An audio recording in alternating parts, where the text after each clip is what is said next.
नहीं है तो है कि टाइम फ्रेम क्या है। जो जिस तरीके के टाइम फ्रेम पे आप काम करते हो उस हिसाब से आपको वेट करना होगा। वेलकम है दोस्तों आप सभी का हमारे YouTube channel trade strategy x के अंदर। तो आज की इस वीडियो के अंदर यहाँ पे हम दोस्तों बात करने वाले हैं सप्लाई एंड डिमांड जोन के बारे में।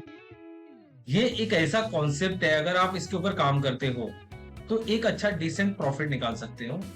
लेकिन इसके लिए आपका जो गोल है वो सेट होना चाहिए कि मुझे एक कॉन्सेप्ट के ऊपर ही काम करना है। मार्केट में बहुत सारे ट्रेंड है, बहुत बहुत तरीके से लोग ट्रेड करते हैं, लेकिन उसमें एक सप्लाई एंड एक डिमांड जोन जो है ये बहुत बेहतरीन काम करता है। अगर आप इस बेस पे ट्रेड करते हो कि अगर मुझे सप्लाई जोन अगर कहीं दिखे या तो कहीं मुझे डिमांड जोन दिखे, तो इससे आपका जो प्रॉफिट रेशियो है एक अच्छे लेवल पे बढ़ेगा और आप जो है ओवर ट्रेडिंग करना आप बंद कर दोगे। क्योंकि अगर आपने ये आइडेंटिफाई किया और आपको चार्ट पे हमेशा वही चीज शो करेगा तभी मुझे ट्रेड करना है, अदरवाइज मुझे सारे ट्रेड को इग्नोर करना है। इस बेस पे अगर आपने ट्रेड किया तो बहुत जबरदस्त प्रॉफिट आप इस मार्केट से कर सकते हो। तो दोस्तों इस वीडियो के अंदर मैं आपको लाइव चार्ट के ऊपर और कुछ प्रैक्टिकली कुछ चार्ट मैंने बनाया हूं उसके ऊपर समझाऊंगा डिमांड एंड सप्लाई को मार कैसे किया जाता है और किस बेस पे। यानी कि मार्केट के अंदर कई बार अगर आपने देखा होगा अप ट्रेंड चल रहा है, डाउन ट्रेंड चल रहा है, वहां पे किस तरीके से हमें यूज करना है सप्लाई एंड डिमांड को, उसके बारे में समझेंगे।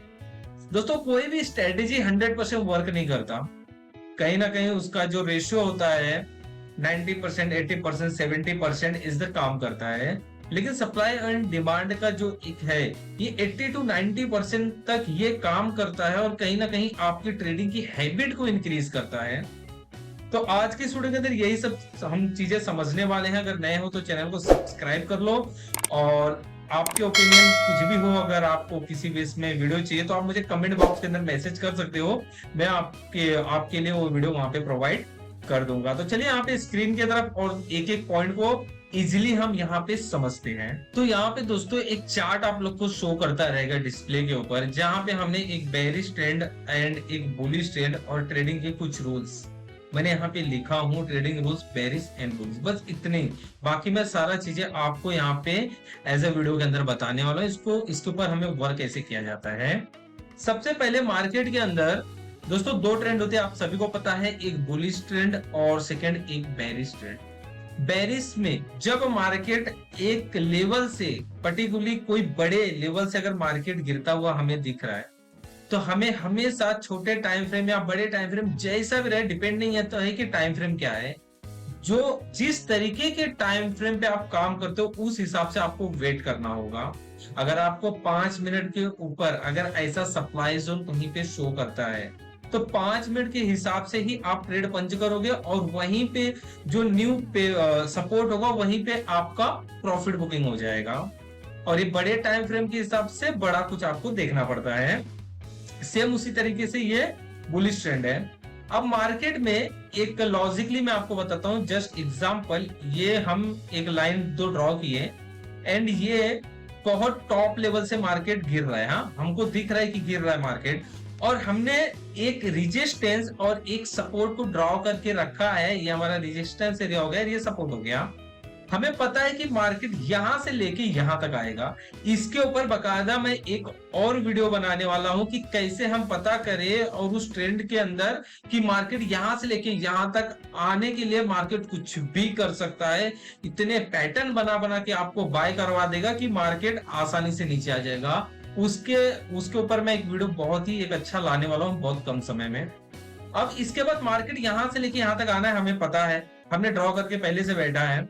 अब मार्केट में जैसे जैसे मोमेंटम बनेगा, कई बार यहाँ से ब्रेकआउट होगा, आप यहाँ पे बाय करोगे, इधर आपका स्टॉप लॉस होगा, मार्केट नीचे। फिर आप यहाँ से ब्रेकआउट हुआ, यहाँ पे आपने बाय किया एंड मार्केट नीचे। तो मार्केट को तो यहाँ पे आना है, तो मार्केट को यहाँ पे चाहिए स्टॉप लॉस, समझे आप। तो मार्केट इस तरीके से छोटा छोटा ब्रेकआउट कराएगा और आप वहां पे एंट्री प्लान करते रहोगे, एंट्री आप लेते रहोगे। तो इस केसेस में हमें हमेशा क्या करना है कि अगर एक टॉप से मार्केट गिरता हुआ अपने को दिख रहा है तो हमें हमेशा इस लेवल के ऊपर ये सब चीजें आइडेंटिफाई करनी है जो मैं आपको यहाँ पे दिखा रहा हूं, ये पॉइंट। और इसको ड्रॉ कैसे करना है, जस्ट मार्केट मान लो ऐसे करके ऐसे गिर रहा है, और ये जो एरिया है ये हमारा एक्चुअली यहाँ पे कहीं कोने में बनेगा। तो जब भी मार्केट में ऐसा कुछ हमें देखने को मिले तो हमें ये छोटा वाला जो बेस कैंडल है ना, इसका लो और इसका हाई हमें मार्क कर लेना है। और जब भी मार्केट कहीं से भी आवे और यहाँ पे टेस्ट करे तो हम डायरेक्ट टेस्टिंग पे भी एक एंट्री प्लान कर सकते हो छोटी क्वांटिटी के साथ में। और अगर एक कंफर्मेशन हमें रिजेक्शन कैंडल यहाँ पे शो कर दे तो हम यहाँ पे डबल क्वांटिटी से ऐड करके अपना स्टॉप लॉस ऊपर मेंटेन कर सकते हैं। ये सब चीजें समझा आपने। अब आप बोलोगे कहीं सर हमारे स्टॉप लॉस हिट हो गए तो, यही डर आपको कभी प्रॉफिट करने नहीं देगा मार्केट के अंदर। आपने यहाँ पे आया और आपने ट्रेड नहीं लिया, आपके सामने ट्रेड ऐसे ऐसे निकल गया, फिर आप बोलोगे यार मैं ट्रेड इग्नोर कर लिया यार, चलो जान दो सेकेंड टाइम आएगा तो मैं वहां पे ट्रेड लूंगा। सेकेंड टाइम आपको दूसरे दिन वापस से मौका मिला और सेम प्राइस यहाँ पे आया, उस समय आपने ट्रेड लिया और आपके एसएल खा गया, तो आप क्या बोलोगे यार ये सेटअप काम ही नहीं किया।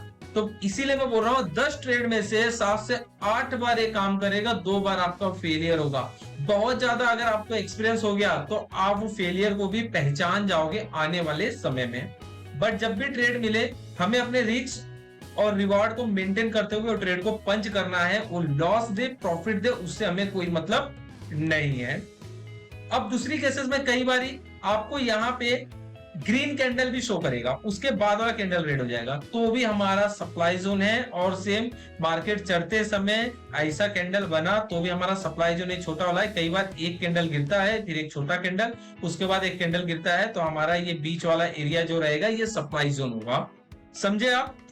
सेम इसका उल्टा आपका डिमांड जोन है, सपोर्ट के ऊपर। जैसे प्राइस को यहां से अपने को पता है कि प्राइस को यहां तक जाना है, तो प्राइस क्या करेगा, हमेशा कुछ ऐसे पैटर्न क्रिएट करके ना अपने फुटप्रिंट वहां पे छोड़ देगा, तो हमें वहां से उठाना है। अब कई बारी क्या होगा कि मार्केट, जो चीजें मैं दूसरी एक वीडियो में आपको प्रैक्टिकल दिखाऊंगा, यहाँ पे जस्ट लाइक मैं आपको बता देता हूँ। अब मार्केट को पता है कि मार्केट को यहां से लेके यहां इस टॉप तक जाना है, यानी कि मार्केट को 100 रुपए से अपने आप को शुरुआत करके 500 रुपए तक पहुंचना है। ये चीज मार्केट को पता है और आप भी देख रहे हो कि यहां तक जा रहा है। लेकिन मार्केट में जैसे जैसे प्राइस आया, अभी आपने चार्ट पैटर्न क्या सीखा है, supply zone demand zone. Price ने ये वाला जो कैंडल है इसमें से हम कोई भी कैंडल पकड़ लेते हैं, यहाँ पे एक क्रिएट हो गया। अब आप क्या करोगे, सीधा यहां से सेल ऑर्डर मारोगे और मार्केट 1-2 कैंडल ऊपर डायरेक्ट आपका स्टॉप लॉस हंट कर दिया। समझे आप रीजन क्या है स्टॉप लॉस हिट करने का, यही मेन रीजन है। तो इस बेस पे हमें हमेशा अगर पता है कि मार्केट को यहां से यहां तक जाना है, हमने देख लिया बड़े टाइम फ्रेम के अंदर कि यहां से यहां तक मार्केट जाएगा, तो ऐसी कितनी भी कैंडल अप ट्रेंड के अंदर बने, जैसे वो फेल होगा तब हमें एंट्री प्लान करनी है, यानी कि ट्रेप ट्रेडिंग उस समय हमें शुरुआत कर देना है। समझे आप, उस समय हमें ट्रेप ट्रेडिंग की शुरुआत करना है। अब इसमें एक और पॉइंट मैं आपको ऐड करना चाहूंगा। जस्ट लाइक मान लेते हैं यहाँ पे एक डिमांड जोन बना और आपने मार्क करके रख लिया, जस्ट इसके ऊपर यहाँ पे एक सप्लाई जोन बन गया। अब तो आपका दिमाग नहीं काम करेगा यार क्या करूं।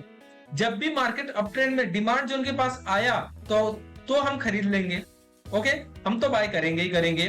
कहीं हो सके आपकी डिमांड जोन तक नहीं आया, मार्केट यही 20 से रिवर्स हो रहा है, तो जो भी ये सप्लाई जोन है उसको आप मार करो। जब भी वो फेल होएगा, जब वो सप्लाई जोन वहां पे फेल होता है, तुरंत आपको वहां पे एक एंट्री पंच करनी है और आप उसके ऊपर के पेवट का आप सिंपली टारगेट रख सकते हो। चलिए अब इसको चार्ट पे समझते हैं। ये सब चीजें मैंने आपको यहाँ पे दिखा दिया, कुछ एग्जांपल मैं आपको चार्ट के ऊपर भी शो करवा देता हूँ। यहाँ पे हमारे सामने गोल्ड का चार्ट है। अब मैं यहाँ पे अप ट्रेंड के ऊपर आपको बता रहा हूँ क्या क्या चीजें हैं। ये प्योरली अप ट्रेंड है, जहां पे प्राइस एक ड्रॉप हुआ, एक बेस बना, एक रैली चली, तो ये हमारा क्या बना, डिमांड जोन बन गया। डिमांड जोन बनने के बाद प्राइस देखो यहाँ पे टच हुआ, टैप हुआ, इसके पहले भी टैप हुआ था पर प्रॉपर टैप नहीं हुआ था। जब ये प्रॉपर यहाँ पे टैप हुआ उसके बाद देखो प्राइस कितना बड़ा रॉकेट साइंस बना। ओके, अब इसके बाद ये तो आपका अप ट्रेंड है। अब हमें पता कैसे चला, देखो यहाँ से price as a continue price यहाँ से ऊपर की तरफ आते जा रहा है। हाँ, हमको दिख रहा है कि यार प्राइस ऊपर की तरफ आ रहा है और अब भी बड़े टाइम फ्रेम तक पहुंचा नहीं है प्राइस, तो इसलिए प्राइस ने यहाँ पे मोमेंटम क्या दिखाया, अब उसको ध्यान से देखना। प्राइस ने यहाँ पे कुछ सप्लाई जोन बनाया, आपने देखा सप्लाई जोन, अगले ही पल इसको तोड़ दिया। तो हमें टारगेट क्या करना है, जब जब सप्लाई जोन टूटेगा हमें एंट्री प्लान करनी है अपनी। तो यहाँ पे सप्लाई जोन पे हमारा एक एंट्री बनता है। फिर उसके बाद देखो यहाँ पे प्राइस ने एक सप्लाई जोन बनाया, सप्लाई जोन बनाया, उसको आया इधर से रिटेस्ट किया, ऊपर गया, सप्लाई जोन फिर से टूट गया।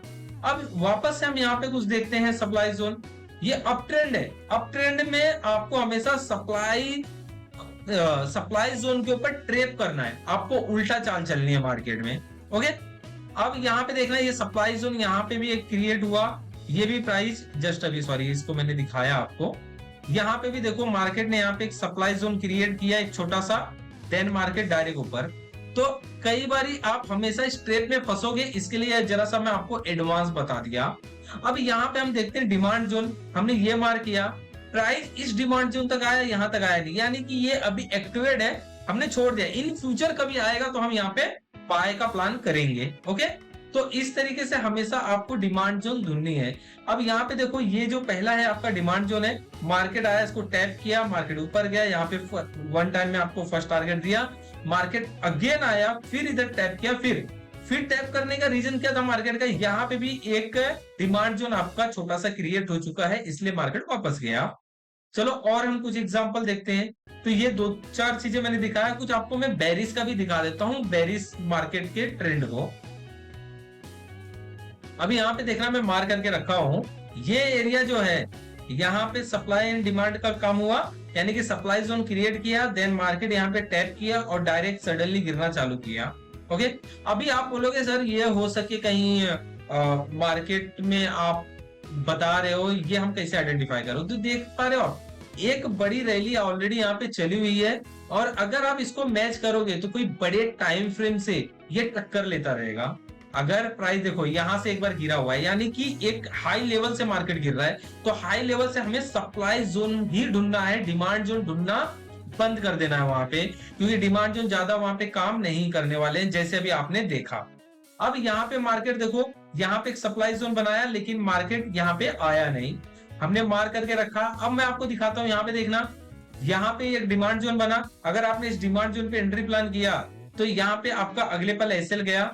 फिर उसके बाद यहाँ पे देखना, प्राइस ने सप्लाई जोन बनाया है, इसमें जरूरी नहीं कि एक ही कैंडल होगा, यहाँ पे 3-4 कैंडल भी हो सकती है, अप्रोक्सीमेटली 5 से 6 कैंडल रही तो भी चल जाएगा। 5 से 6 कैंडल मींस ये साइड बेस होता है। हाँ, छोटी कैंडल का मतलब होता है साइड बेस, कभी भी याद रखना इसको। आप छोटे टाइम फ्रेम में जाओगे ना तो आपको छोटा छोटा दिखेगा। अभी आप कभी एक चीज नोट करना, ऐसा अगर आपको 4 घंटे का कैंडल दिखे और उसके बाजू में छोटी छोटी 2 कैंडल दिखे 4 ही घंटे की, और उसके बाद एक बड़ी कैंडल कुछ दिखे, तो कभी भी आप उसको छोटे टाइम फ्रेम में जाओगे ना तो मार्केट उतना टाइम वो साइड बेस में, मतलब प्राइस को समझ में नहीं आ रहा कि प्राइस को जाना कहाँ है, वो अचानक में डिसीजन लिया, समझे आप, ये चीज होता है। अब प्राइस ने यहाँ पे आया, यहाँ पे जिसने मार्क किया उसका यहाँ पे आया प्राइस, एंड डायरेक्ट आप देख सकते हो मार्केट यहाँ से कंटिन्यू फॉल हुआ नीचे। फिर हमें यहाँ पे एक सप्लाई जोन यहाँ पे दिया एंड एक सप्लाई जोन ऊपर भी दिया है। अब इंपॉर्टेंट क्या होगा, ये 2 पॉइंट में हमें एंट्री प्लान कहां से करनी है, तो कभी भी याद रखना, अगर 2 पॉइंट हमें एक साथ में दिखे तो कोशिश करो आप ऊपर वाले से प्लान करने का। अगर ट्रेड मिस हो जाता है छोड़ दो, लेकिन कोशिश करो ऊपर वाले से ही ट्रेड करने का, क्योंकि ये आपका सेफर एंट्री होगा, इसमें जरा सा रिस्क होगा। अगर आपको इसमें रिस्क लेना है तो हाफ क्वांटिटी से यहाँ पे रिस्क लो, अगर आपको डायरेक्ट, अगर मान लो हाफ क्वांटिटी यहाँ रिस्क लेते हो प्रॉफिट दे दिया तो बेटर है। अगर मार्केट आपके अपोजिट जाता है तो तुरंत एक छोटा सा एसएल लेके एग्जिट हो जाओ, फिर अगला फुल क्वांटिटी यहाँ पे लगाओ, आप जितना हर एक ट्रेड में लगाते हो। तो जब भी कोई ट्रेड में कंफ्यूजन हो तो वहां पे अपनी जो अमाउंट साइज को वहां पे कम कर दो, यानी कि रिस्क मैनेजमेंट के साथ में आपको हमेशा काम करना है मार्केट में। यहाँ पे देखना एक सप्लाई जोन बना, मार्केट यहाँ पे हल्का सा टैप किया, डायरेक्ट यहाँ से नीचे आना चालू हुआ, फिर यहाँ पे एक सप्लाई जोन हमें क्रिएट करके दिया मार्केट, और कुछ पल के बाद कुछ समय के बाद यहाँ पे टैप किया और मार्केट ने यहाँ तक का हमें टारगेट दिया। तो इस तरीके से दोस्तों आपको आइडेंटिफाई करना है, और अगर आपको मार्केट में एक डिसेंट प्रॉफिट कमाना है तो आपको कोई एक फॉर्मूले पे अच्छा काम करना पड़ेगा, अच्छा नॉलेज लेना पड़ेगा और अच्छा आपको सीखना पड़ेगा। और अगर आप सप्लाई एंड डिमांड जोन पे काम कर रहे हो तो आप दोस्तों ये ट्रेंड लाइन बनाएगा, इसका मैं ब्रेकडाउन होगा, मैं ट्रेड करूंगा, मैं रिटेस्ट ट्रेड करूंगा, ये करूंगा, वो करूंगा, सारी चीजों को इग्नोर करना चालू कर दो। एक चीज पे काम करो, support, demand and supply. 2 point पे काम करो, आप हमेशा ट्रेडिंग के अंदर एज अ प्रॉफिटेबल रहोगे। तो आज की इस वीडियो के अंदर इतना ही रहेगा। अगर आपको वीडियो पसंद आया हो तो लाइक कर देना, आपका ओपिनियन कमेंट बॉक्स के अंदर मैसेज कर दो। नेक्स्ट आपको कौन सा वीडियो चाहिए आप मुझे कमेंट बॉक्स के अंदर मैसेज करो, मैं उसके ऊपर भी डेडिकेटेड एक वीडियो लेके आ जाऊंगा। तो चलिए इस वीडियो को यहीं पे करते हैं क्लोज और मिलेंगे आपको किसी नेक्स्ट दूसरे वीडियो के अंदर।